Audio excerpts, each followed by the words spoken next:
Garumo haala keessa jirru wajjin wal qabatee namoonni waajjira caffee kanatti afyaa'ii akka ta'aniif dhiyaatan kun gahumsaan maal fakkaatu ka jedhu gaafiin qabu. Jalqaba irratti paartii dhaka dhiyeesse jedhamee jira. Taayyeen taaneef dubbiin tulla. Koree hooggansa paartii keessaa nama tokko. In taaneef taayyee. Dubbii kanaan hin dhageenye. Warri guddinarraa dhufanii itti mari'atanuu akka jiru nan beeka. Hirmaachisuun baay'ee gaariidha. Yaada Fiqaaduu Tasammaa dhiyeesse taayyeef hin taane. Eenyu madaalee eenyu koreen waan kana qorateen jedhu kuni anaaf gaafidha jechuudha deemsa irratti.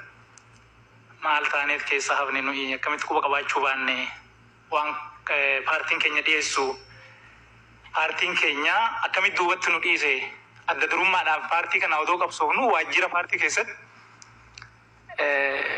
koree hooggansaa taanee bakka jirrutti warri immoo koree kanarraa fagoo jiran dhufanii bakka mari'atanitti ajaa'iba. Maaliif keessaa hafne ka jedhu tokko akka adeemsatti gaafiin qaba. Lammaffaa warri peejii Kadir dhaggeeffadha. Kadir peejii. Naannoo keenya keessatti wanni baay'een han hojjenne milkeessine jira. Wajjin sheer goona.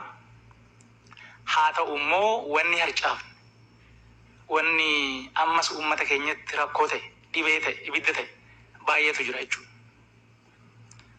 Maddi rakkoo kanaa akkaataan caffeen keenya itti gaafatamummaa qaama raawwachiiftu itti ilaalaa turetu rakkoodha jedhee nama jechuudha. Kanaaf caffee kanatti namni afyaa'ii ta'uu qabu. Ayi taayyee. Nama muuxannoodhaanis gahumsaanis waan kana madaalu beekamu ta'utu irra jira. Amma wanni an dhiyaaten kun kabajamtuu adde Sa'aadaanis kabajamaa obbo Eliyaas Ummataatis bakka jiranitti waan baay'ee akka hojjetan gatii baay'ee akka kaffalan nan beeka. Garuu immoo seektara yoo hooggananii hin beekan jechuudha. Oromiyaan bal'aadha biyya. Caffeen kun immoo dhimmoota Oromiyaa keessatti miti Itoophiyaa keessa socho'aniifu bakka ijoodha jedhee waan yaaduuf toora kanatti ga'umsa qaban jedhee waan hin amanneef kanuma kaasuuf jechuudha ulfaadha. Gaaffii biraa.